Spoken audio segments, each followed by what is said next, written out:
আসসালামু আলাইকুম প্রিয় দর্শক, আশা করি সবাই ভালো আছেন, সুস্থ আছেন। আমি মোহাম্মদ রায়হান হোসেন হৃদয়, উপসহকারী কৃষি অফিসার ধর্মশা সুনামগঞ্জ থেকে। আজকে ভিডিওর টপিকটি অত্যন্ত গুরুত্বপূর্ণ হতে চলছে। বিশেষ করে যারা বস্তায় আদা চাষ করবেন ভাবছেন, বস্তায় আদা চাষ করতে কিছু পদ্ধতি রয়েছে, কিছু পদক্ষেপ আছে, সেই পদক্ষেপগুলো নিয়ে কথা বলবো। তো এখানে প্রথমেই দেখতে হবে প্রতিটি বস্তা সাজানোর জন্যে আমাদের 5 থেকে 6 কেজি মাটি বা আপনার সুবিধা অনুযায়ী মাটি নিতে হবে। তো এখানে আমরা দেখতে পাচ্ছি যে মাটি আছে, সেই মাটিতে আমরা 1 কেজি পরিমাণ ছাই মিশাবো। আপনি একটু 1 কেজি পরিমাণ ছাই মিশান। আমি একটি বস্তা প্রস্তুত করে দেখিয়ে যাচ্ছি। তো 50টি বস্তার জন্য আমরা আদা চাষের জন্য ছাই, এমওপি সার, গোবর সার এগুলো মিশ্রণ করব। তো এখানে 1 কেজি পরিমাণ ছাই মিশানো হয়েছে। এখান থেকে 4 কেজি পরিমাণ গোবর সার নেন। 4 কেজি পরিমাণ গোবর সার মিশানো হচ্ছে। 4 কেজি পরিমাণ গোবর, ঠিক আছে। এখান থেকে এমওপি সার নেন। একটি বস্তা সাজানোর জন্য এমওপি সার নেন 10 গ্রাম। জি হ্যাঁ ঠিক আছে, নেন এমওপি সার। ওইখান থেকে টিএসপি সার নেন 20 গ্রাম। ওইখান থেকে নেন 20 গ্রাম টিএসপি সার। এখানে 20 গ্রাম টিএসপি সার মিশানো হচ্ছে, 20 গ্রাম। আরও এক মুঠ নেন, 20 গ্রাম টিএসপি। জি, এইভাবে আপনারা মিশাবেন। মিশানোর পর এখান থেকে দেখতে পাচ্ছেন জিঙ্কের প্যাকেট। এখান থেকে 5 গ্রাম জিঙ্ক আপনারা মিশাবেন। তারপর এখান থেকে মিশাবেন হচ্ছে 10 গ্রাম ফুরাডান 20। সেক্ষেত্রে কিন্তু আপনাদের এই বস্তার মাটি রেডি হয়ে যাবে। এবং রেডি হয়ে যাওয়ার পর আপনারা অন্ততপক্ষে বস্তা বন্দি করে, এই যে বস্তাটি আপনারা একটু দেখতে পাচ্ছেন, এই বস্তার মধ্যে কিন্তু আপনারা এই যে মাটি মিশানো মাটি, সার মিশানো মাটি অন্ততপক্ষে 10 থেকে 15 দিন পর্যন্ত আপনারা রেখে দিতে হবে। আপনাদের এই মাটিটা 10 দিন পর্যন্ত যদি রেখে দেন, সেক্ষেত্রে দেখা যাবে যে মাটির সাথে সার ভালোভাবে মিশ্রিত হয়ে গিয়েছে। এবং যে সময় 15 দিনের মাথায় বা 10 দিনের মাথায় আপনাদের অবশ্যই এরকম বালতিতে প্রতি লিটার পানির জন্য আপনারা এরকম বালতিতে প্রতি লিটার পানির জন্য 2 থেকে 3 গ্রাম বা 4 থেকে 5 গ্রাম হারে আপনারা এই ওটোস্টিন পাউডার দেখতে পাচ্ছেন আমার হাতে, এই ওটোস্টিন পাউডার আপনারা গুলিয়ে নেবেন।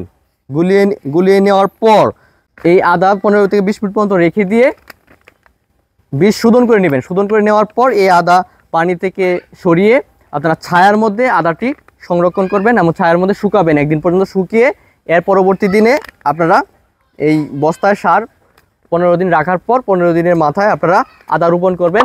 3 থেকে 4 ইঞ্চি গভীরতায় আদা যদি রোপণ করেন, আদার কন্দত, এবং প্রতিটি বস্তায় অবশ্যই 30 থেকে 40 গ্রাম পর্যন্ত আদা, 40 থেকে 50 গ্রাম সর্বোচ্চ আপনারা দিবেন। তাহলে সুস্থ সবল আদা গাছ কিছুদিনের মধ্যে বের হবে। তো এখানে দেখতে পাচ্ছেন একজন কৃষক ভাই আছে, আমি ওনার সাথে কথা বলবো। যে আপনার নাম, পরিচয়?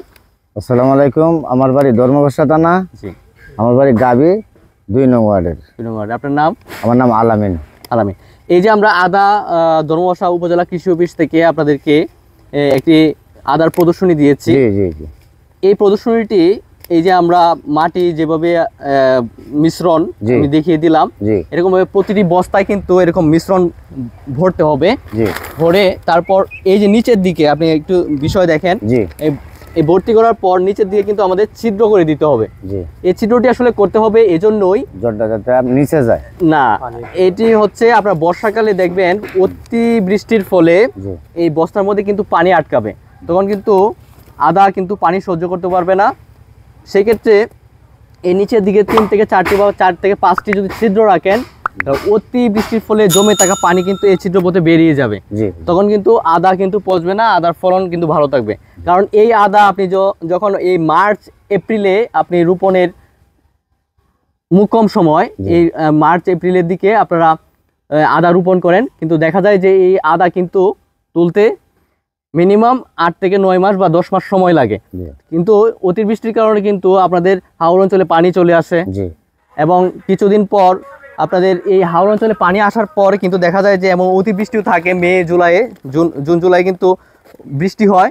বৃষ্টি হওয়ার ফলে এখানে কিন্তু পানি জমতে পারে, এবং এই পানি যাতে ঝরে যায় সেজন্য আমরা বস্তার নিচের দিকে অবশ্যই 3 থেকে 4টি পরিমাণ ফুটো রাখবো, সেখান থেকে কিন্তু আপনারা অতিরিক্ত পানি কিন্তু ঝরে যাবে, জি সেক্ষেত্রে কিন্তু আদা পচার সম্ভাবনা থাকবে না। তো এই বিষয়ে কিন্তু আপনাদেরকে যে পরামর্শটি দিয়েছি, জি আপনারা এই 50টি বস্তা দেখতে পাচ্ছেন, এই 50টি বস্তা কিন্তু সেম ভাবে আপনারা মাটি ভর্তি করবেন, সেম ভাবে মাটি ভর্তি করে এবং সেম ভাবে এই সারগুলো মিশ্রণ করবেন, জি। মিশিয়ে আপনারা রেখে দিবেন 15 দিন বা 12 দিন পর্যন্ত রেখে দিবেন সার এবং এই সার মিশানো মাটি। তারপর আপনারা 14 থেকে 15 দিনের মাথায় এই ওডোসিন পাউডার দ্বারা বীজ শোধন করে একদিন পর্যন্ত বীজ শুকিয়ে ছায়ায় তারপর আদাটা রোপণ করবেন। তো আপনি কি এই বিষয়ে বুঝতে পেরেছেন? জি জি জি তো ইনশাল্লাহ আপনারা এইভাবে বস্তাগুলো রেডি করে আদা চাষের জন্য প্রস্তুতি নেন। এবং হাওর অঞ্চলে যারা আদা চাষ করতে যাচ্ছেন বস্তায়, তাদের জন্য সবচেয়ে গুরুত্বপূর্ণ হচ্ছে এই বস্তা আদা চাষ পদ্ধতি। শুধু হাওর অঞ্চলই নয়, আপনারা হাওর অঞ্চল ছাড়াও উজানে যারা আদা চাষ করতে চান, আপনারা কিন্তু সেমভাবে বস্তায় আদা চাষ করতে পারেন। এতে বস্তায় আদা চাষে ফলন অনেক বেশি হবে। সাধারণত এটি করা হয়ে থাকে অতিবৃষ্টি প্রবণ এলাকা এবং যেখানে বন্যার পানি চলে আসে সেই এলাকার জন্য বস্তায় আদা চাষ কৃষির আধুনিক প্রযুক্তির একটি গুরুত্বপূর্ণ পদক্ষেপ। পরবর্তীতে আবার নতুন কোনো ভিডিওতে এবং বস্তায় আদা চাষের আপডেট নিয়ে আবার নতুন ভিডিওতে হাজির হব। সেই পর্যন্ত সুস্থ থাকুন, ভালো থাকুন। আসসালামু আলাইকুম।